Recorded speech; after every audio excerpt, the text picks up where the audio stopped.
Good morning. It's Citizen Stewart with the Unpublic. We are unbought, unsold, unowned, on everything, unpublic. This is the private thoughts of revolutionaries who are doing great things. And today, this morning, we have Nehemiah Frank, Nehemiah D. Frank. I want to make sure we get the name right. I'm terrible with names. Who will be a good example for me and for you and for everyone around this concept that I have called building your own revolution. Like instead of waiting for other people to hire you to do something or to somehow give you your freedom, you just go ahead and build it. Nehemiah Frank is a former teacher, educator, principal, school leader, whatever you want to call it in education. But that's really not the whole of it, the totality. He has built a multimedia platform called the Black Wall Street Times, which has grown over time, has thousands of followers on Instagram, Twitter, and other social media, but also routinely covers stories about the Black experience that don't get covered elsewhere. And I'm particularly fascinated by this because, number one, I have always felt like to have a voice, you have to have a platform. And to have a platform, you have to build one. You can't just sit around and wait for other people. Nehemiah, good morning. Thank you, brother. Good morning. Happy to be here. Thanks for inviting me. I'm glad that you made the time because I'm very excited about your success with the Black Wall Street Times. I'm more excited about talking to you just about your mental process, your creative process, your thinking around like just your inspiration to be able to wake up one morning and say, I could do this. I could build my own platform. I could have a voice because I want more people to think that way. So tell me a little bit about the inspiration, where it came from and where your confidence came from. Yeah. So I will be on. Well, actually, I would say about a year ago, I had a breakdown. And when it comes to just understanding like how confidence works, that my confidence could be the thing that could push me to be able to push the Black Wall Street Times to the next level. Because I definitely didn't go to school for journalism. I haven't had too many leadership classes. So, I mean, it has been a long road, literally putting one foot in front of the other, telling myself that I don't have to be perfect at this moment. I'm always striving for greatness. I'm always striving, to be perfect or to embody Black excellence. But, and I would say that once I accepted that I was going to make mistakes along the way, I think that's kind of where my confidence started to build, I would say. Is it a type of thing where you had to like just kind of, I hate when people say fake it until you make it, but you had to just kind of wing it and say, listen, the confidence will come, but I'm still just going to do this, whether it's good, bad, or ugly, I'm going to do it. Right. Absolutely. And so I chose to do it because I knew it was the right thing to do. I knew that we were missing folks. We were missing our voice in the local media. We had one Black owned newspaper that was slowly in decline for a while. Like most Black newspapers, right? Historic papers had gone out of business. They were still printing. They were down to printing once a week, just on Sundays. And I'm like, man, that's not enough. These folks are, they're trying to kill us. They're crafting this narrative with their, majority white editorial boards, and we're getting our behinds kicked. So, I had to step it up. I'm like, I'm not a journalist. I'm just a teacher. I actually invested my teacher money. That was the seed money into the Black Wall Street Times. And so I don't know if y'all know out there, but I mean, teachers really don't get paid. So I'm definitely doing better now than when I was a teacher. So, which is ridiculous. So did the work that you were doing as an educator, did it help you in being organized enough to do something like this? Absolutely. And it actually did help with the managing, because now we have including myself, 5 full-time staff members. I never saw that coming. Never thought that would have ever happened. And then we have a few part-time people, and we got tech folks that come in. And right now we're looking for an editorial assistant, so I don't get overwhelmed, and a social media assistant. So, but yeah, like we're growing. It's really exciting. So why was it important to locate it in Black Wall Street as the Right. focus?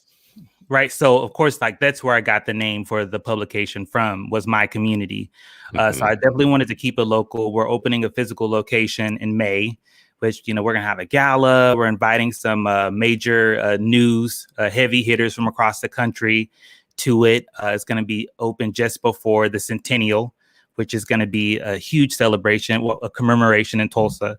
So, but yeah, it's important The to meet centennial of the 1921 Tulsa Race Massacre. Okay. So tell people more about that too.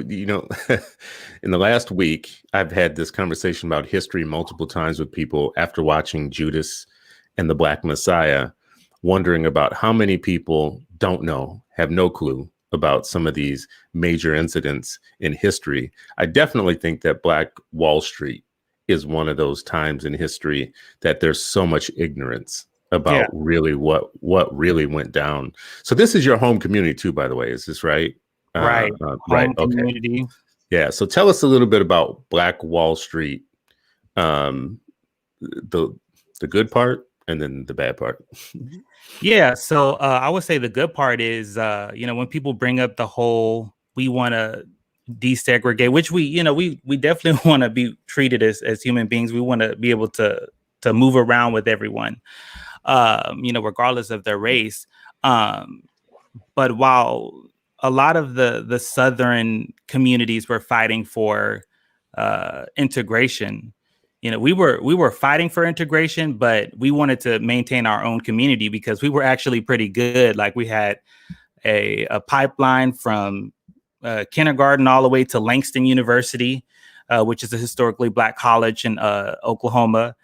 We had everything that we need. We had grocery stores. We had, I guess they had like a meat market, right? And they'd have like fruit stands. And so we pretty much had everything that we needed. We were a very self-sustained community.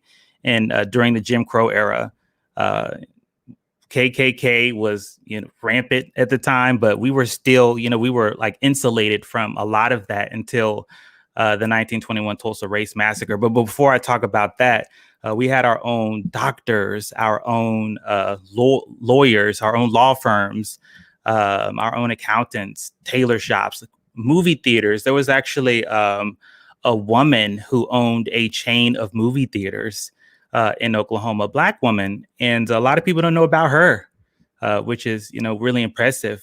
For that time, for a woman to be able to have. Some people think that she may be the first movie chain owner in the entire country, and no one knows about this Black woman. So it's absolutely incredible history what happened in Tulsa and the surrounding areas as well, because Oklahoma actually had 50 Black towns and lots of farms that freedmen had owned. They received land allotments from the government because they belonged to some of the tribe, or they were members of like some of the tribes, Creek, Choctaw, Cherokee. And so that's how they were able to get the land allotments. And they farmed, and those farms fed the cities like Black Wall Street, or fed the communities like Black Wall Street. So Black Wall Street is it's the nickname of the community. Booker T. Washington dubbed our community the Black Wall Street because he was just so impressed with the organization and the cooperation of Black Americans during, that time. But yeah, we had a hotel owner who had a very large hotel, Black owned. We had pilots, airplanes. Some of them went down to Tuskegee, and they learned how to fly there. They were part of like the Red Tails. So I mean, the history is just so rich, and it's a beautiful history. But then there's the negative part of the history. And I didn't learn about the massacre until I was in college. And I wasn't even sitting in a college like classroom. I was actually at Trinity United Church of Christ, which is the church that Dr. Jeremiah Wright used to preach at until Pastor Otis Moss III took over. And then, of course, a lot of people probably wonder Trinity, that sounds familiar. That's the church that the Obamas went to until all of that mess, broke out about Dr. Wright. And I mean, he was definitely telling the truth from my perspective. So, but I learned about the massacre from him. And, he told me about my own community. Mm-hmm. And I remember sitting in the pew, and he was actually preaching out of the book of Nehemiah, out of all, right? Isn't that crazy? I was like, oh, this is the book of Nehemiah. I probably better pay attention, So I'm sitting in the middle pew, and Dr. Jeremiah is free. Every time he would say Nehemiah, all of the church members would kind of like peek and look at me like, because they knew they thought it was funny. If that's not God talking to you at that moment, I don't know what is. Right. And I wasn't back home in Tulsa. I was, away in college, and I was thinking about my plan was to just go straight from college in Chicago and go to school in DC. So that was the plan. I wanted to go to Howard. And Dr. Jeremiah Wright, he started talking about the excellence of Black Wall Street, and then he talked about the drama and that upwards of 300 Black Americans lost their lives in this community. And that the entire town was burned down. And I was like, this happened in my hometown? And I was just really shocked by that. And then I remembered my grandfather trying to tell us about the massacre and about the fire when we were kids. And I remember us all sitting down on the floor, and he was in his rocking chair. And, he said, y'all, there was a great fire, and a lot of people died, and the Klansmen were running around, and that was it. And we weren't interested in that because we were kids. We wanted to go outside and play. But now it's like, dang, he actually tried to tell us, and maybe he thought that it was just too dramatic for us to be hearing about it at our age. So, I mean, It's so crazy. You went through schools there, though, and this didn't come up as part of your schooling. No. And I did not go. I went to school. I went to kindergarten in Tulsa. And then my dad was in the military, so we lived everywhere. But we would always go back to Tulsa, for holidays and all of that. I would always be sent back for a long summer. I would stay with my grandparents for like the entire summer.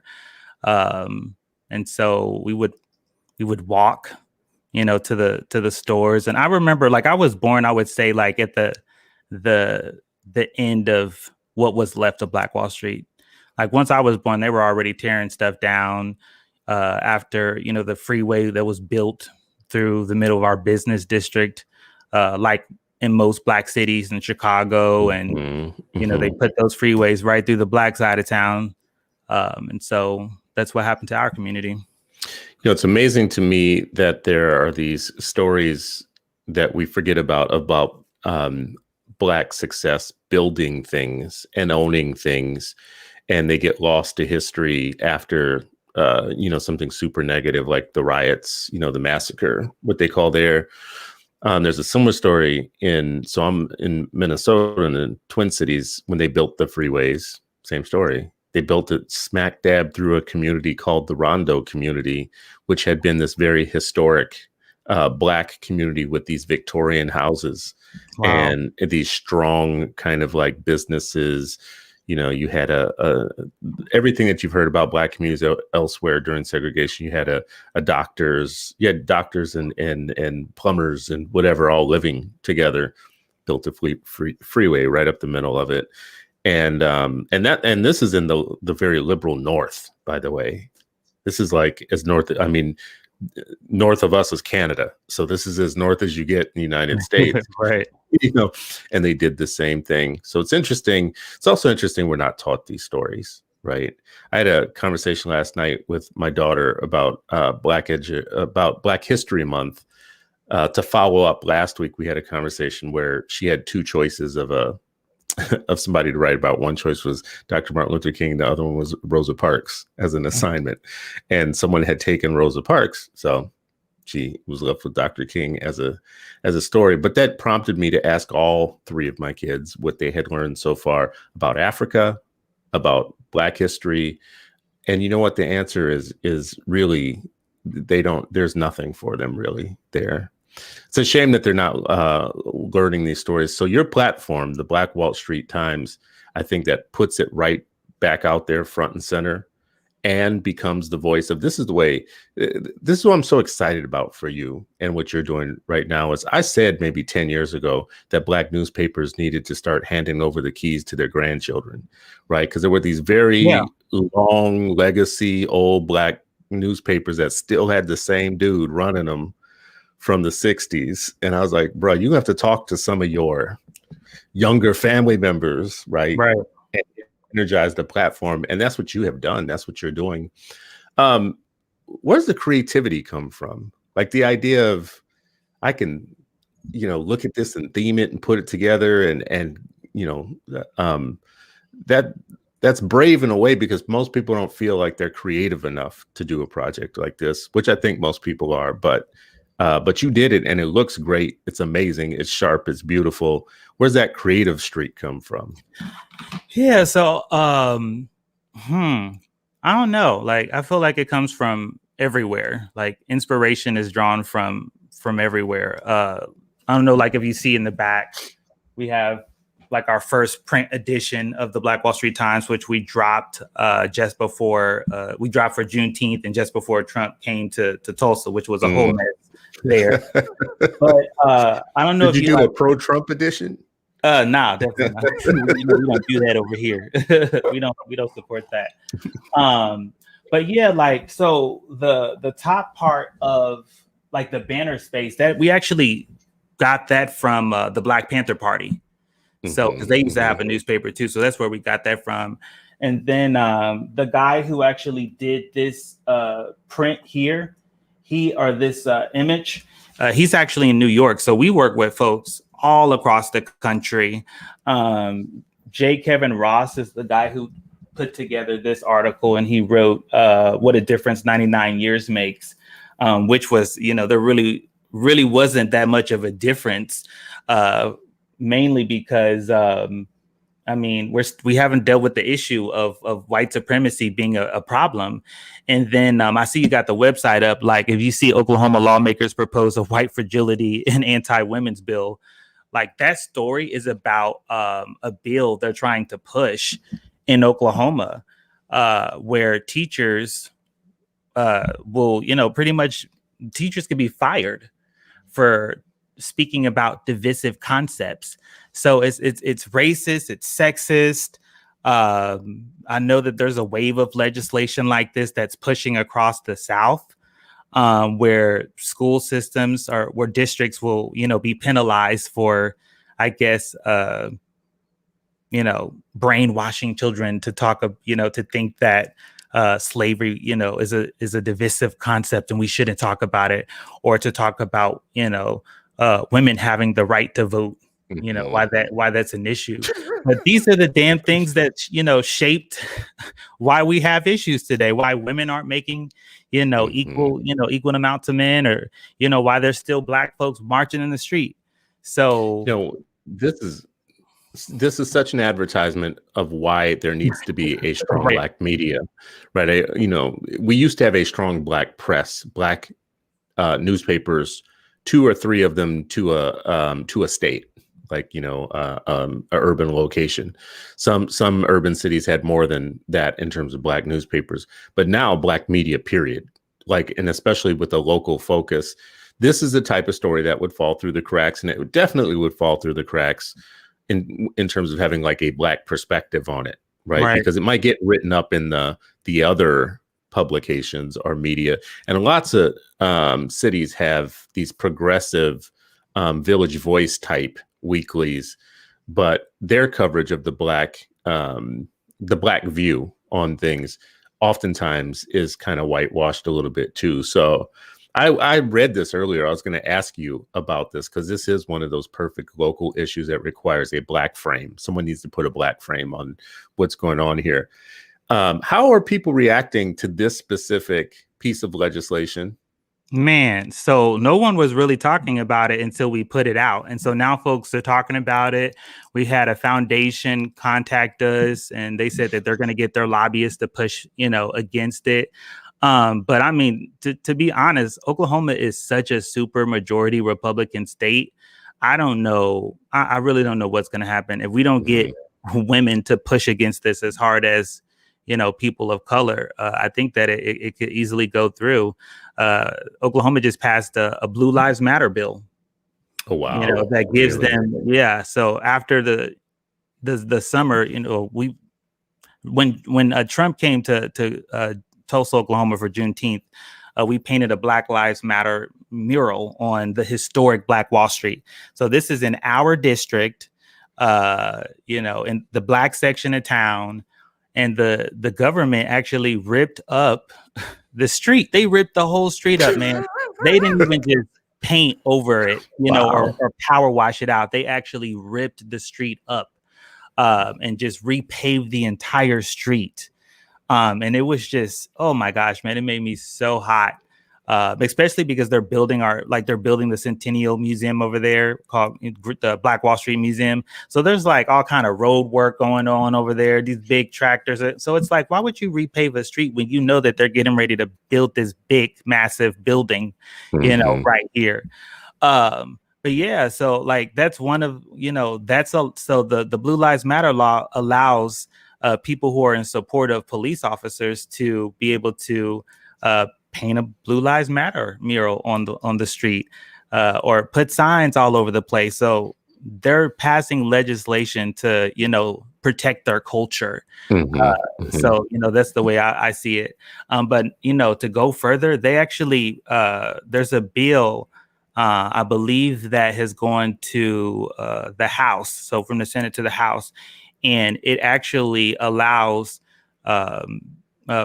motor vehicles to plummet through a crowd. So if there's a Black Lives Matter protest going on, right, or any protest, if the driver feels that their life is in danger, they have a right to hit people. And can you believe this is like actual real legislation?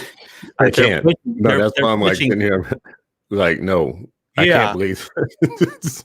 Yeah. So if you take a car and go to a protest, a demonstration, and then you feel that your life is in danger, you have the right to plow people out. That is the gray area that I believe people will be able to mow down Black Lives Matter protesters easily. So they lost their mind. Yeah. They've lost their mind. You think about like in these some of these open carry states, and they shoot someone, right? And they say, oh, well, my life was in danger, so I shot Trayvon because my life, and they get away with murder.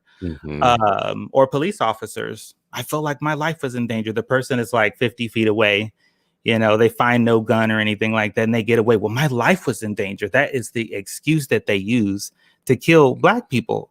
So, I mean, this is just another way for them to get away with killing us. This is crazy. They don't see it that way, but we do. Well, they probably see it that way too. They know they do. Like privately, they know what they're doing. We should collectively pull all these laws together and call them the white codes. Back in the day, they had the black codes, and that was meant to regulate the behavior of Blacks in a white supremacist society. The white codes now, they're starting to pass things that are grandfathering in their right to kill Black people, to either kill you or stop you from learning about yourself. Right. Like they want to regulate what you learn. Actually, I think it's more about now, they don't want white kids learning Black history, liberal history. They don't want us attacking the things that they think keep them safe, like blue lives, right? Like if there's any such thing. It's funny at the Capitol when they were like breaking down all that stuff. There were guys that were yelling at the police there, when the whole world was against you, we had your back. We had your back. It was almost like we were in this thing together. It was us and you against. The truth came out. Them. Yeah, the truth came out. But there was no more blue lives. Do you ever get afraid? I mean, sometimes like being we have figures in history that were the truth tellers, the town criers, the Ida B. Wells group of just brave and fearless people who will write it and just put it out there. Do you ever get fearful about being the one who does it? Without a doubt. I mean, I've had people call my phone and leave racist messages about killing me. So I remember the first call that I got, and they left a voicemail, Wow. and it hit me, but I instantly thought about Dr. King and all of these other incredible figures. I thought about, Black folks being lynched. I'm like, damn, the strength that they had just before they died, the resilience, right? Like they had resilience all the way until they took their last breath. And so I'm like, F this low call. These folks don't, they can do whatever they want. All I care about is making sure that my people, have a platform to fight back against, the system, to fight back against white supremacy, and oppressive systems. So, yeah, if I'm in the line with those folks, I must be doing pretty good. So. What does the work that you're doing now with the Black Wall Street Times, what does it tell you about the classroom? Like you're looking back now, if you had this orientation that you have now and a media product like this or whatnot, is there something are there lessons to draw from this that our young people should be getting involved in? Should our teachers should be finding ways to bring the stories to them differently than they do right now? I mean, what's your perspective on the classroom now that you're doing something like this? I would say that our kids they're in danger as far as like the curriculum and what's being controlled from the government. They hollered about censorship because they man got booted from Twitter. And here they are trying to censor an entire generation of kids. It's unbelievable and like ridiculous hypocrisy. When I walked into the classroom, I walked in there knowing that I was teaching the nation, right, of Black children. And so that was my focus. Like, I don't know if you remember that movie, The Great Debaters. Like literally when I got in my classroom, that is how I was. It was just very unapologetic. There's no time to waste. This is business. And yeah, I don't think I would have changed anything. And I definitely wouldn't have been able to, because I had Miss Brown, who I believe she was trained by, what is that teacher's name from West Chicago? I can't think of her name right now. Marvin Collins. Yes, Marvin Collins trained her how to teach. And so Deborah Brown taught us how to teach. And so that is how we taught. And that's the reason why our kids were, able to perform. And that's cool. There's just so much love in that school. If you ever come to Tulsa, I definitely want to take you there. Because it's unbelievable. Like, you can literally feel the love off the walls because they're decorated with Black figures of iconic status. Every day the kids have a quote that they have to respond to, and we do alternate years. So one year they'll have just African American or quotes from African American leaders and stuff, and they have to journal about it every day. And then the next year it'll be all African proverbs. Oh wow! Yeah, and they have to write a little response to it. It's just so much of what I want to talk about in this world, you're giving examples of just closing the belief gap for young people. So you mentioned Marvin Collins. Marvin Collins was not having it. The idea that Chicago young people just couldn't learn, she wasn't having it. So, her work with them in her own classroom was built on this idea that that's all a lie. Like the devil's a lie, like failure's a lie. That's not going to happen here. Great. And then you tell me she educates another educator who ends up educating you, which to me, this is a magical story. This is a moment for me, right? Because Marvin Collins is like, of the educational ancestors, she stands tall, right? And the idea that she educates another teacher who educates you that's it. That's the story right there, man. Like, we need more of that. Sharif El-Mekki and I talk a lot about Lucy Craft Laney. She's somebody who actually started a school, her own school in Georgia. She started the first kindergarten for Black students in Georgia. Wow. And her school stood all the way until desegregation era. I think actually it became a magnet school and then died because all the white folks left. But you're in Georgia now. You should check it out if you can. I think they still have a Lucy Craft Laney house, but she got the first charter, first charter in the state of Georgia to run a Black high school. So she basically had like a prototype. We don't talk about this much, but that is a charter school. People don't understand what a charter school actually is. Lucy Craft Laney had the first charter school. She got a charter from the state of Georgia. She came up north here to Minnesota, which is the birthplace of charter schools, which I like to point out, and met a philanthropist who gave her $10,000, which at that time was like a ton of money. So she started a school, had like 3 or 4 students, I want to say, in the very beginning. And within days, she had hundreds just knocking on the door, just showing up. Just like, so she had a full school. Lucy's Laney's story is really interesting in that when she was young herself, she was reading Latin at like 4 or 5. Wow. Yeah. And both her parents were formerly enslaved people who had, bought their freedom. And she was reading like, 4, 5, 6 years old. She was like gifted. But out of her school came Mary McLeod Bethune. Wow. That makes sense. Yeah. And then, out of Mary McLeod Bethune's school came a whole nation of other educators. So it gave me a little bit of chills when you said Marvin Collins trained. What did you say her name was? Miss Brown. Yeah. Miss Brown. And then Miss Brown, you had Miss Brown as a teacher. I mean, this story, I'm sure, but the story that people forget about KIPP schools is that, Harriet Ball, there was a Black educator who was running her classroom a certain way. And there were 2 kind of young dudes looking in her classroom, seeing how she was doing it, and took it. And that's what KIPP is,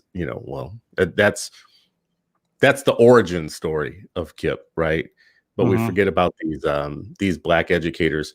How much is the Wall Street Times going to concentrate on Black education, and Black educators? Well, I mean, it's always definitely going to be one of our main focuses because, I used to be an educator. So, I mean, that's always going to be the thing, one of the things for us. And then also, like, we're a partner with the National Parents Union, too. So we're always looking for, teacher voices and parent voices and the voices of young people to contribute to the Black Wall Street Times. But, also, like, we know that education is like, that's the way to protect, the Black Wall Street, or to revamp it, if that's what you want to call it.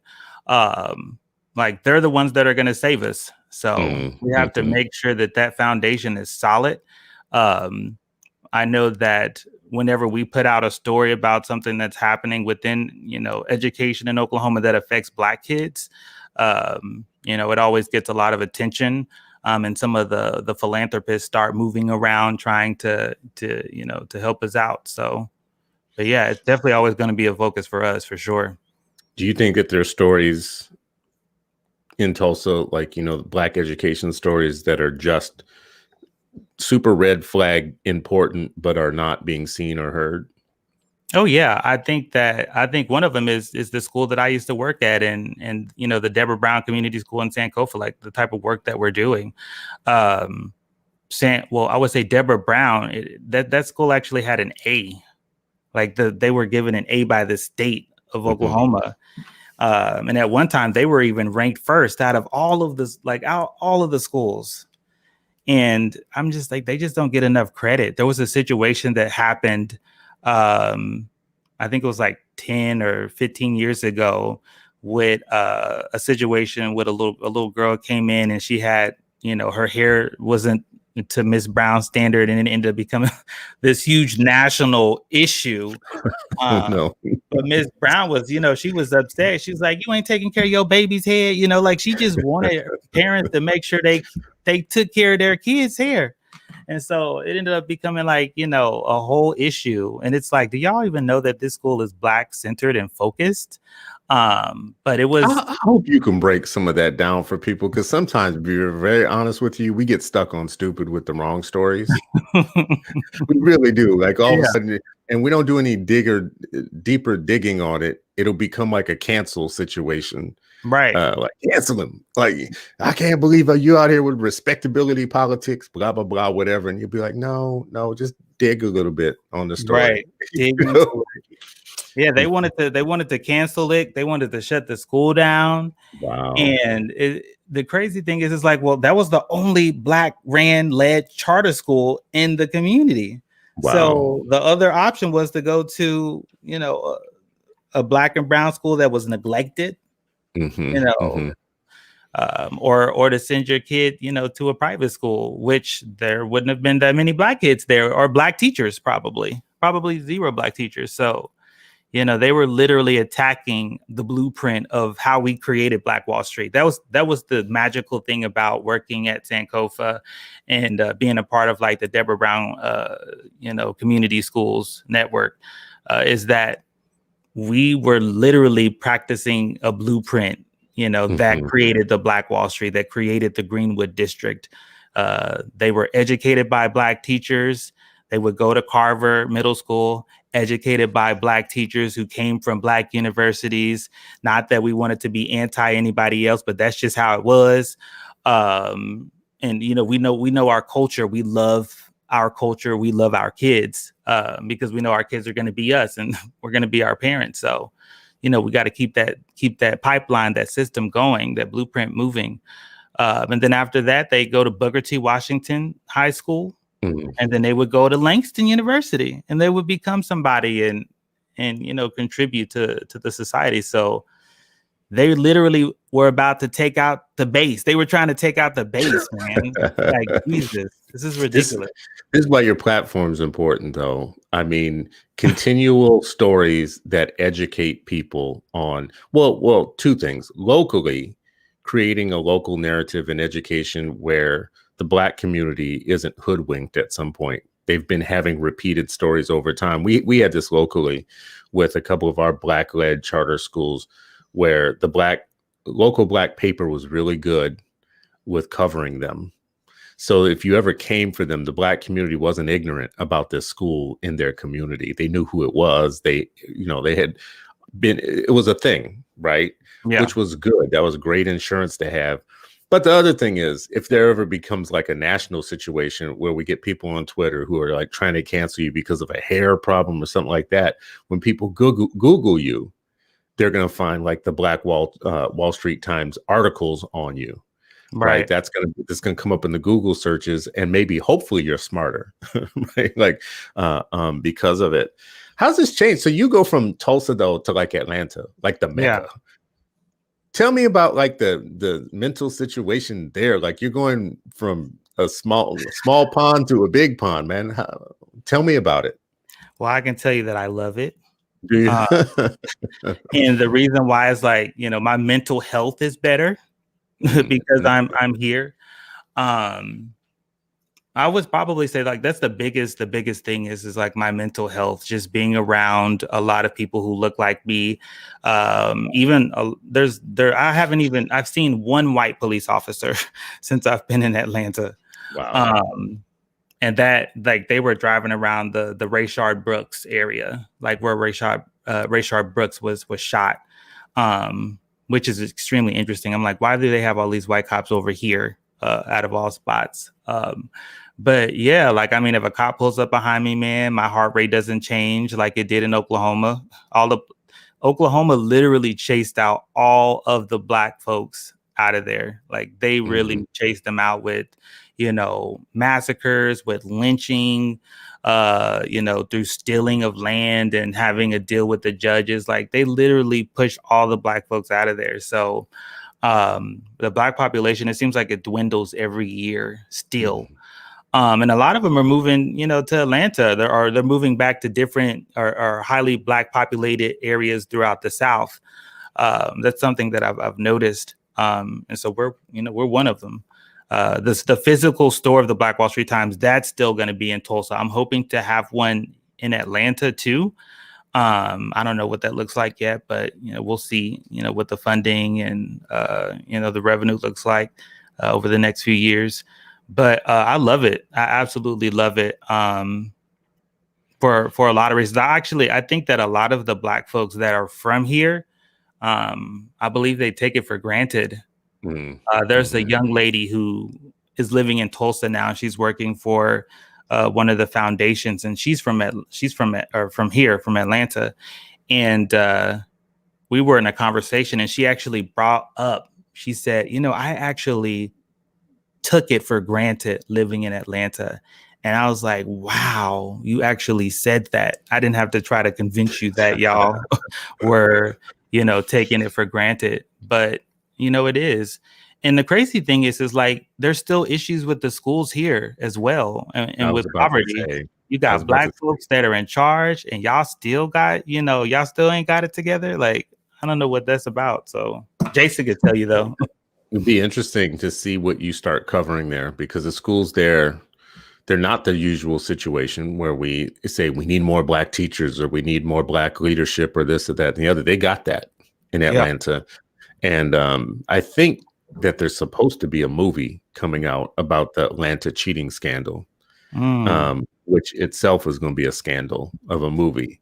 But I covered that a little bit. And when I dug in and read the court reports about what educators were saying about the children, it was crazy. It's a straight up class warfare situation. It was all these middle class educators paraded before the courts who were saying things about the kids that were just like ridiculous. About their own people. About their own people, right? Like, and I mean, one of them, I will never forget, got less time because she just came clean.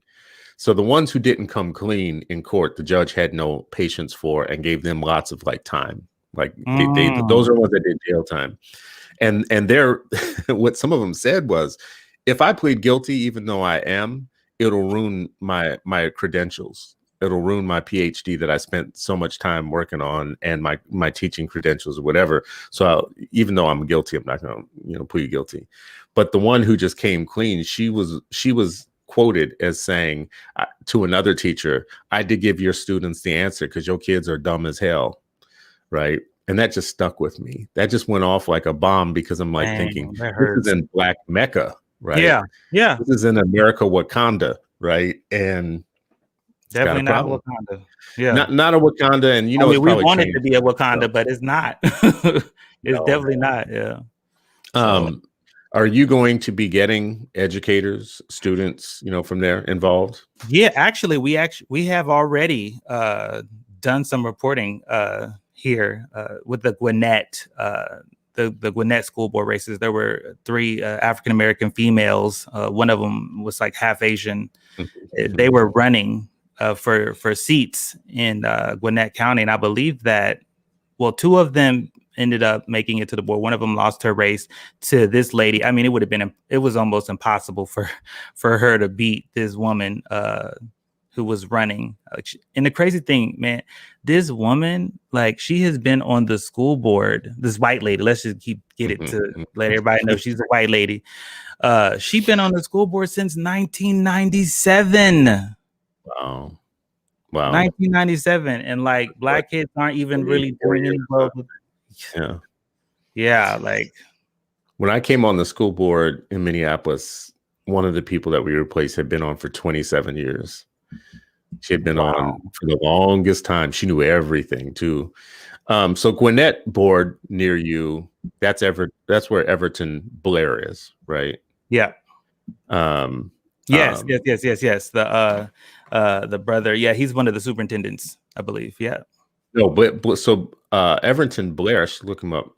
He was the first Black person elected to that board, I think. Not superintendent. He's on the school board. That's what I meant to say. Yeah, school board, and I think he just became the chair. Wow, right? I didn't know that. So you go from being very young, because he's young. First of all, I think he's the youngest that they've had. He's Black and male, which I think was the first for that board. Mm-hmm. He's Harvard educated, so he's not here to play. Right.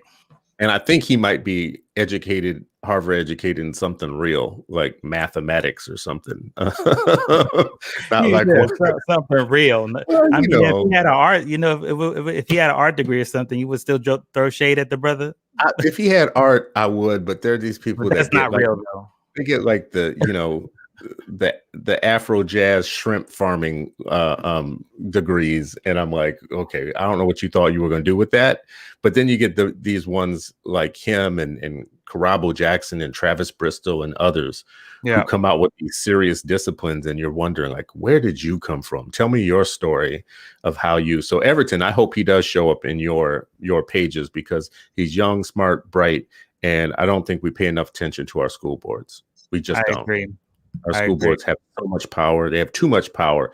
And we need to start running candidates when we're dissatisfied and Absolutely. supporting them. Tell me a little bit about the parents union work that you're doing, because it's not enough for you to have just one or two jobs and things that you're attempting to do. You're an overachiever. You need to do 80 things. Man. So tell me about your delegate work with the parents union. Yeah. So for all that are watching, we actually have a town hall tonight at 8:00, and you can still register for that. Just go to nationalparentsunion.org and register for the town hall. And it's a free union. So, when Black folks hear free, they're like, oh, we got to run towards that. So it's like, a free barbecue. So everybody run to the free barbecue and register.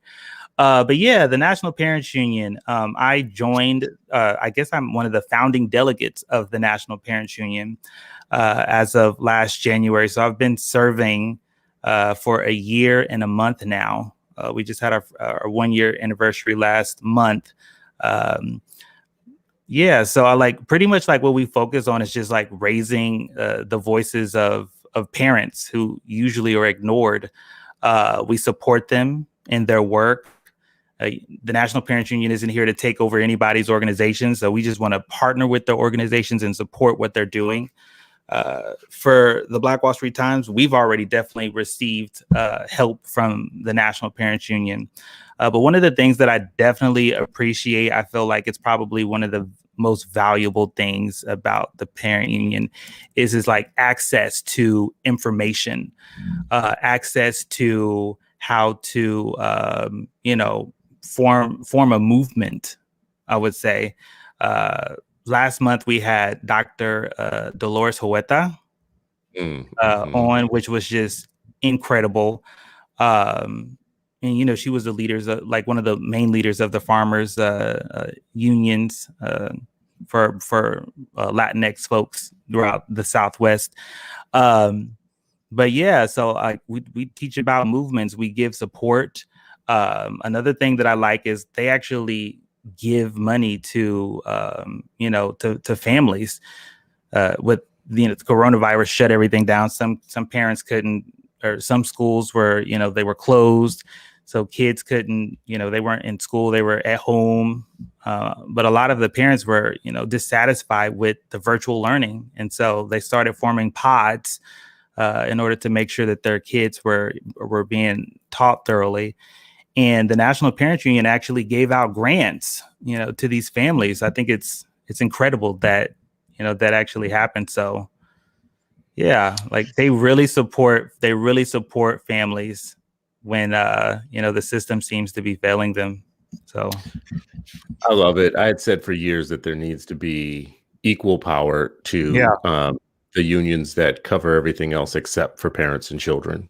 Right. So, and Carrie Rodriguez deserves a lot of credit. Alma Marquez, who are the two founders of the National Parents Union, know them both, consider them both sisters. I think it was right on time for us to have some sort of counterbalance. I mean, right now we're facing, I think, a perfect example, which is that there's a lot of discussion and arguments about whether or not we should reopen schools and get kids back in schools. And I don't have a formed opinion about that. I just feel like each family needs to decide for themselves whether, know, what to trust. But I do know that when it comes to debating whether or not schools are going to be open or not, that parents and children are missing from that discussion in terms of power, like who has the real power. That's being argued about between staff, the teachers, the educators, and the people that we elect to run school systems are fighting with each other. Now, we elect school boards who hire a superintendent, and that's not even enough power, to be very honest with you, for us to have a say against the organization of staff who have a union, who are basically like, maybe we will, maybe we won't, So this parents union thing, I think it's right on time. I'm hoping to see them create collective power and then use it. Use it. I think that, and that's one of the jobs as a delegate. Now, it's been difficult trying to build power through COVID. But I foresee within the next 2 years after the COVID storm is over, man, the parents union is about to take over.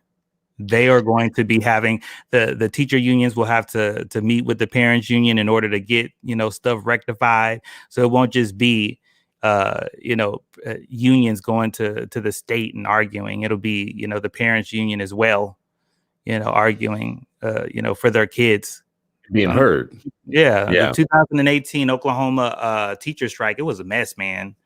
Like, let me tell you, all them teachers was down there with their families, and they convinced some of their students to come. Like Sankofa and Deborah, but we was in class. We was like, we about to let these white folks, they gonna do what they gonna do. If they can get this 10,000 raise, that's great. But I mean, our kids, we don't even have time. Where our kids are already at a disadvantage, so we're not about to leave this classroom. So that was literally how we were thinking about the whole situation.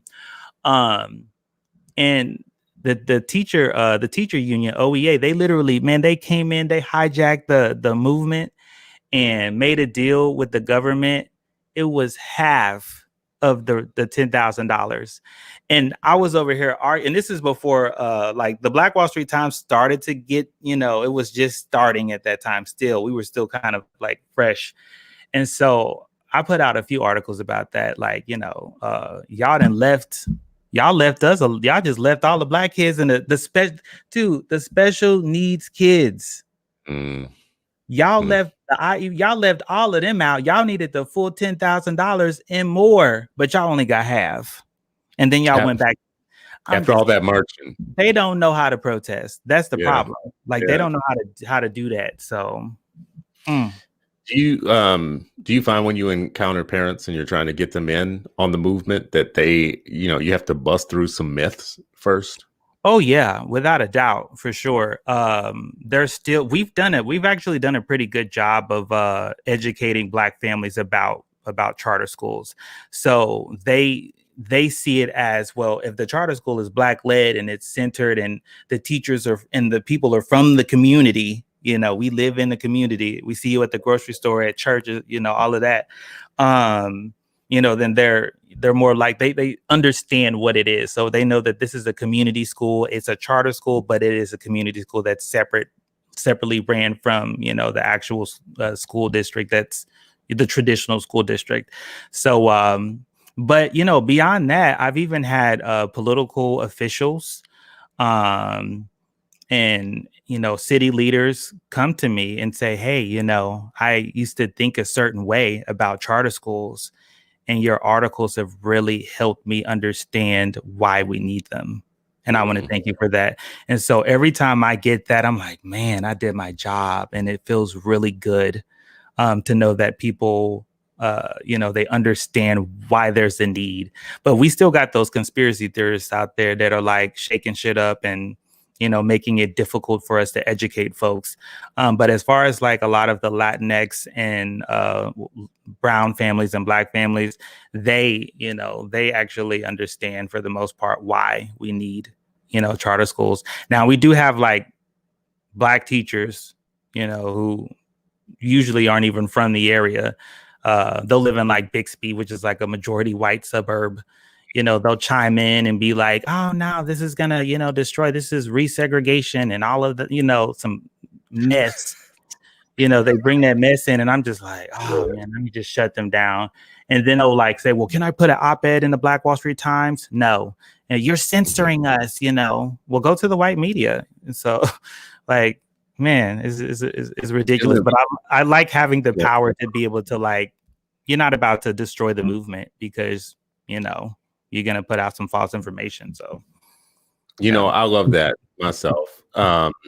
I love that you have that platform, that you built it, that it is uniquely Black, that it has a perspective and a point of view, that you're using it responsibly to educate people, not to indoctrinate them.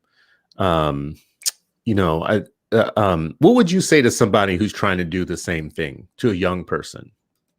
I would say do it. Like, I would say start the company. I mean, you don't even have to be a young person. Like, if you are a middle-aged person and you see there's some issue going on in your community, I would say start the publication, because there's nobody that's going to fight for you harder than, you know, you're going to fight for yourself and for your community. And so, you know, I started the Black Wall Street Times, man, with $300. That was the first seed investment. $300. And now look, like, we have national, you know, attention. So it's unbelievable. Like, I wrote a piece for Time magazine 2 years ago, and it was just nice to see the Black Wall Street Times, you know, editor-in-chief in Time. It's like, dang, man, like that actually happened. So yeah, it's great. I feel like the reason I asked about young people seeing success like yours and seeing what you're doing is I feel like more of it will happen if we get to young people earlier and say there are 80,000, you know, the number of occupations, I think there's 300,000 different occupations in the government's book of occupations, 300,000 of them or more. And we tell young people probably about a thumbnail sketch number of those. Yeah. So if you ask a young person in high school about certain occupations, they will have never heard of it. Now, definitely what you're doing, right? Living in this world of media and philanthropy and organizing and nonprofit or whatnot, we for sure do not tell young people how they can become a Nehemiah D. Frank, right? A Marquez Brownlee, who is somebody that I point to. I don't know if you've ever heard of him, but Marquez Brownlee has 1 million subscribers, more than 1 million subscribers on YouTube and Facebook. He's interviewed everybody from Bill Gates to Elon Musk and others. He owns a whole ass facility in New Jersey with 8K cameras. And he started 8K. Whoa. 8K. I didn't even know they had 8K. 8K Red Magic. They're called Red Magic cameras. Yeah. And he's 26 years old. He's a millionaire, but he started exactly 10 years ago at 16 in his bedroom making YouTube videos about his phone. You know, doing these little tech. No one could have ever told him, a young Black male, what it was going to be like to be a YouTuber, a creative who had 1 million followers and was making millions of dollars doing that full time, right? And it's funny, if you watch him from age 16 till now, his background behind him goes from his bedroom to his college dorm. Yes. Then to his studio that he built. Big old facility. So when I see someone like you who's building a platform and it's growing, it's working, it's having a voice and a point of view, I'm just thinking to myself, my young people have to see this. They have to know that it's possible. So, and the money will come. As crazy as that sounds, you know, like if you're doing what you love and it's helping people, like people will start to take notice. And that's kind of what happened with me. Like folks kind of took notice, and you know, the next thing you know, I was meeting Brian Stevenson. You know, we're meeting Colin Powell, or you know, not Colin Powell, but Dr. West. Yes. You know, and it's like out of nowhere. It's like, what, really? You know, they follow the Times. Like I just found out, like Joy Reid is following the Black Wall Street Times, and I was like, really? You know, like shocked. Like that's pretty cool. You know, that Joy Reid is following the Times. So, but yeah, the impact, you know, the impact was small, and it just got bigger and bigger and bigger over time. And then more people started jumping on the bandwagon, like, oh, you know what, this is actually working. They're moving policy and, you know, influencing policy in the city, and it's great. It's so amazing. I didn't ask you about the lessons learned, but one of the pointers that you just gave, I think everybody listening needs to listen to this point, which is do something that you love because you love it and start start on it today, and then worry about how you pay for it later. Because if you're always worrying about how you're going to get a grant, it's going to make you not do the real thing. Right. You know, it's going to make you, if you're always wondering, well, how will I get paid or what?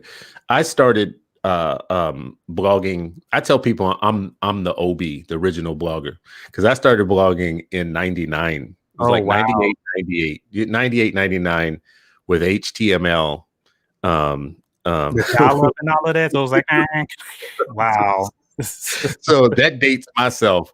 And I did that for like 10, 15 years. Eventually, like HTML, and then Lycos and Angel Fire, all these different platforms, the free platforms and whatnot.